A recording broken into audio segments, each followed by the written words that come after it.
So she is this, obviously, the co-league of Harding when you meet her, and you don't really know where she's going or what her agenda is or what her real job is involved within RST. And then within this, as the movie goes by, you start really finding out who she is and what her intentions are. And what I really loved about this character was that she was fully layered. You know, she didn't feel like just one tone badass superhero girl. It was just this real girl who had issues and traumas and emotions, and there's no revenge story behind her. She just really wants to do what's right. And so it was very inspirational to me, and I also wanted to pay back my respect for the female soldiers that have, you know, represented us in really hard moments, and I wanted to do it right. So I was very proud and excited to bring them to life, you know.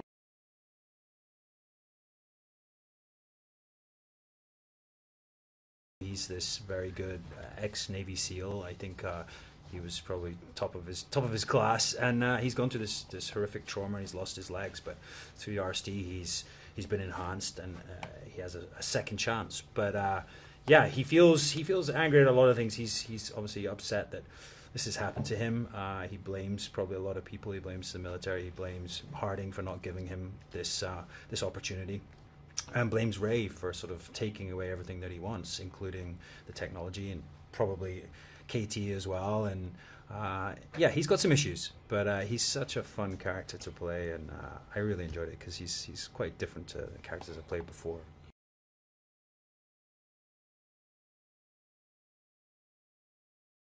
He's the smartest guy in the room. I think he, just like today, but I think he's initially when you see this guy, he's a keep his head down kind of person. You know, he's a schemer at heart, which leads him to doing some of the dirty work that he does with his superpower.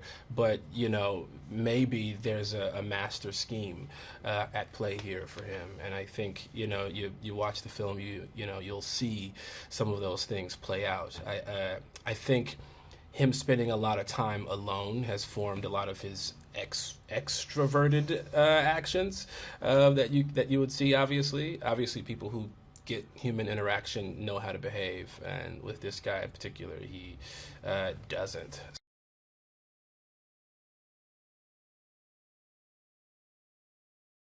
They've all got their certain roles to play, and they've been playing them successfully for some time now. We see that he's gone on multiple missions, and actually, you know, he's now down to his last few targets. But you can also see the chinks in their armor. They're human beings. They're getting bored. They're getting frustrated and almost disillusioned by the mission at hand. I mean, you see in KT that she's certainly questioning why they're doing this. And for my character, I think Jimmy, you know, absolutely, he's sick of it. He's bored, and he knows, he thinks he could do a better job. So it's these little details that when we were shooting it, it was kind of fun to do, because we'd reshoot the same scene over a couple of times, and you could mix it up slightly, and you start to see when the characters make mistakes.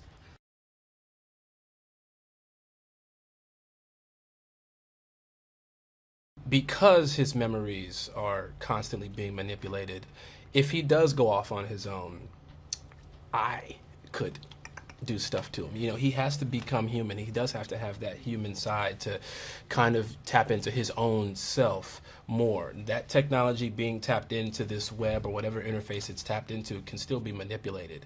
I do think that is the cool part about the cinematic experience of Bloodshot. You know, what or who can get control of him. Mm-hmm. I think the soul of him, though, you know, there is there would be a joy in him going off on his own, because he'd go and do the right thing, and he'd, you know, be a lover and a fun person and all that stuff. But no, you got to tap into that brain and make him diabolical again. You know, that's what I would do.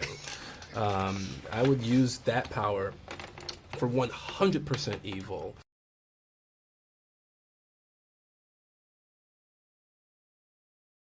Ray Garrison is this military guy that we kind of meet as we start in this movie, and sort of is brought back to life by Harding with this nanotechnology to get a second chance at life. And he's kind of questioning where he comes from and who he is, and I think that sort of unravels to what the story goes towards. And I think that this was just such an incredible role for Vin Diesel as well, because I feel like he had never had the opportunity to be vulnerable to the level and the extent that he is in this film. And it allows him to give other people an insightful version of who he can be as well as an actor.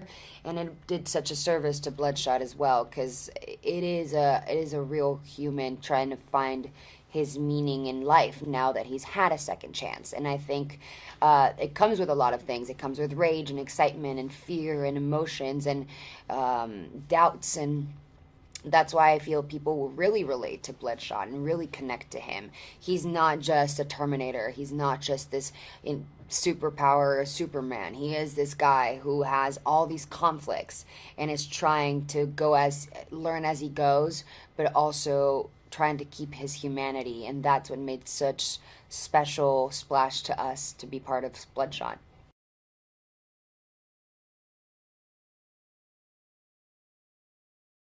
Watching this movie, it's so epic visually. I think Dave Wilson has done an incredible job. He, from day one, knew exactly what he wanted to do. He's made these incredible computer games, and he was the right man for the job. The action is incredible. The characters are really interesting and multifaceted. And honestly, you want to see this with everyone around you, because you're going to watch it once and then you're going to go, I want to go watch it again. Now you know the twist. You want to go back and see where those little nest eggs, those little Easter eggs are. Yeah.